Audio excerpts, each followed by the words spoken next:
అయితే child artist గా your journey was very fun కదా? Very hilarious. అసలు అవన్నీ గుర్తున్నాయి కదా ఆనంద్? చాలా గుర్తున్నాయండి. నేను ఎవరిని?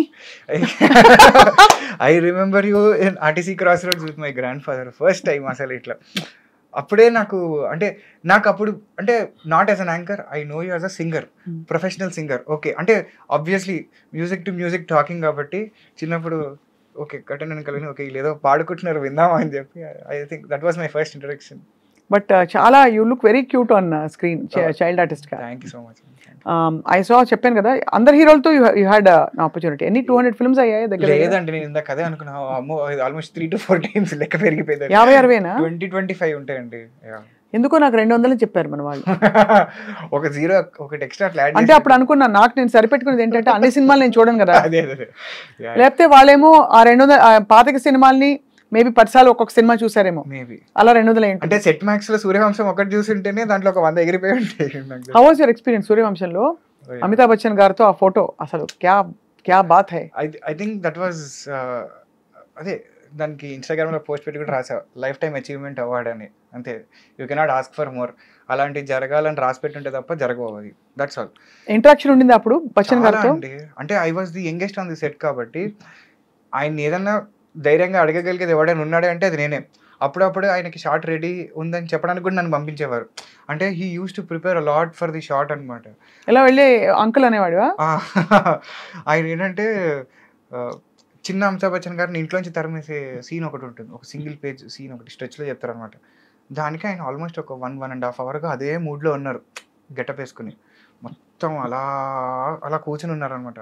వీళ్ళందరికీ అర్థం కావట్లేదు, వెళ్ళి పిలుద్దామా వద్దా, ఇప్పుడు పిలిస్తే ఆయన తిడతారా అని చెప్పి అందరూ చూస్తున్నారు. అందరం వెయిట్ చేస్తున్నాం ఆయన రెడీ అంటే రెడీ అని. నాకు ఎలాగో లేదనమాట షార్ట్. సో పక్కన ఉన్న అసిస్టెంట్ రైటర్లు నన్ను పిలిచి కొంచెం వెళ్ళి అట్లా షార్ట్ రెడీ అని చెప్పావా నువ్వు, కొంచెం వెళ్ళి చెప్పావా నువ్వు అంటే నాకు టెన్షనే, ఆయన చూస్తేనే భయం వేస్తుంది. సరే అని చెప్పి దగ్గరికి అలా నీట్గా నడుచుకుంటూ వెళ్ళి ఏం లేదు వెళ్ళి ఆయన ఎదురుకుంటూ వెళ్ళి నించునేవాడిని అంతే.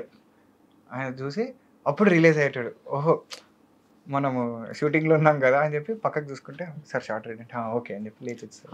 అప్పుడు ఎన్నేళ్ళు నీకు?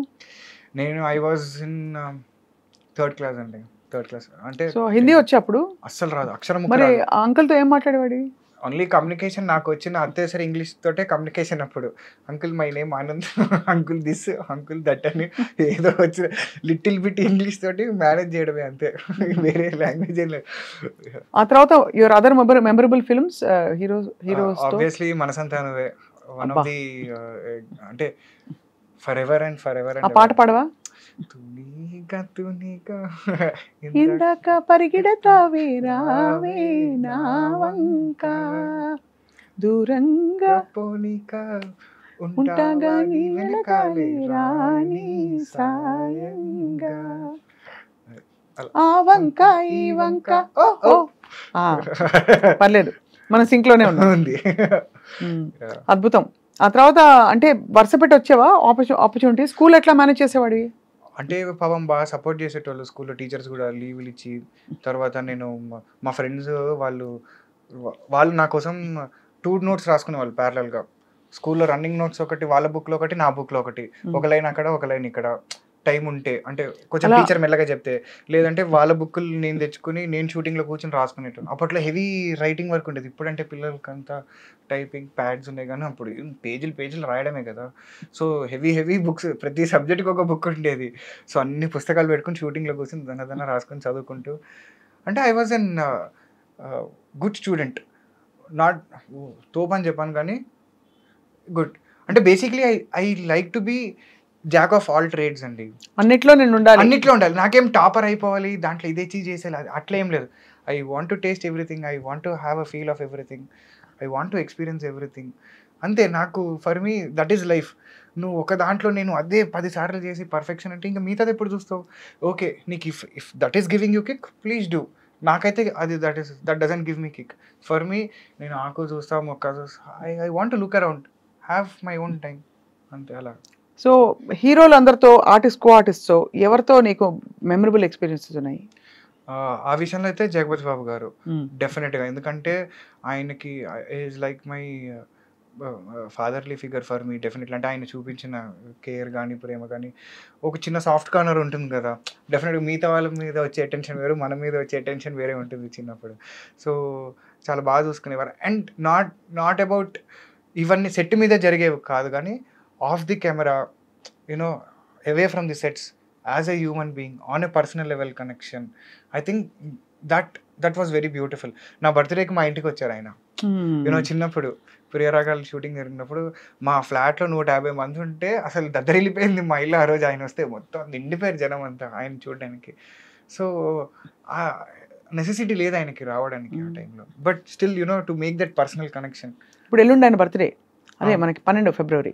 ఓహో, ఒకసారి విష్ చేసేస్తే పోతుంది కదా. 100% Jagat Babu uncle for ever and ever. నాకు షూటింగ్లో అంటే సినిమాలో you are like my first dad అంతే. ఇంకా వేరే డాడ్స్ ఉంటారని కూడా అనుకోను నేను. I think you are like that for me. మీరు నన్ను ఎంత ప్రేమించినా ఏమున్నా, for me it is a different story all together. I have a different story to tell to the world. So please be whatever you are. I think that is the best part of you and that is what we love. Happy birthday uncle. Full rocking కదా. Full rocking. అసలు ఇప్పుడు villain అయిపోయాకైతే మరీ నువ్వు too much unfiltered అని అదే అన్నారు. అలా ఉండడం కూడా చాలా కష్టం. ఇందాక నేను అదే 99 మంది ఊసలు ఉంటే somewhere there are people 1%, 2% where completely unfiltered. అది కూడా ఏంటంటే వాళ్ళు ఇవన్నీ చూసి వచ్చిన తర్వాత అట్లా ఉంటారు ఫైనల్గా. ఓకే, ఇది ఇట్లా కాదు ఇది అని చెప్పి. కానీ ఈ యాక్సిడెంట్ అయినప్పుడు తర్వాత ఎవరెవరు from the industry showed that kind of concern and ఒక విధమైన ఆందోళన? చాలామంది చిన్నవాళ్ళ దగ్గర నుంచి పెద్దవాళ్ళ వరకు I think people have been really concerned అండి. నాకు తెలిసిన పరిధిలో ఫస్ట్ దాంట్లో డెఫినెట్గా కిరణ్ అబ్బవరం అన్నకి I think I should really be grateful. ఎందుకంటే తను ఫస్ట్ అట్లా రెస్పాండ్ అయ్యాడు. అంటే because he he's also had an inspiring journey from nowhere to everywhere. Today coming from no background and creating a market here for himself. I think that is a crazy journey. So I think maybe ఒక level of కనెక్ట్లో I think ఆయన పాపం respond అయ్యి మా trailer launch చేశారు ఆయన. So I think so కానీ అంటే బిగ్ బాస్ వాళ్ళు చాలామంది, Divi, Priyanka Singh, Arjun Ambati, there are so many people who have shown. మాకు నిజంగా కళ్ళలోంచి నీళ్ళు వచ్చాయి అవి చూస్తుంటే. హైలైట్ ఏంటి తెలుసా, ఇప్పటి వరకు మా ఇంట్లో వాళ్ళు చూడలేదు ఆ వీడియో. నేను చూపించలేదు ఇప్పటి వరకు వాళ్ళకి, because I did not want them to see that. అరే వాళ్ళ అనవసరంగా చూసి తట్టుకోలేరనే ఇన్ని రోజులు నేను I have never talk to them about it, or I have never showed them this footage. They have not seen those images, nothing అనమాట. First time జనంతో పాటు వాళ్ళు చూస్తున్నారు. ఎందుకంటే I didn't want them to see that angle of my. ఇప్పుడు కూడా ఏంటి అంటే really not keen on this overshadowing the film అనమాట. బికాస్ ఫర్ మీ ఇది ఓకే అంటే ఇక్కడ ఇదే it's not just in the context of accident. ఒక సినిమాకి ఏర్పడిన అవంతరాలు కూడా అనే యాంగిల్లో big story. Come on, give me 6 years back what a freak accident, then corona, then you recovered, you complete the film.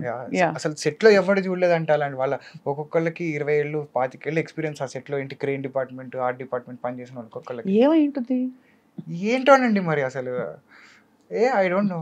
In retrospect ఇప్పుడు ఇంకోసారి దూకమంటే ప్లీజ్ దూకద్దు ఎక్కడ. అసలు ఇప్పుడు ఐఎమ్ లైక్ వెరీ కేర్ఫుల్. చెప్పాకండి, definitely you have to learn every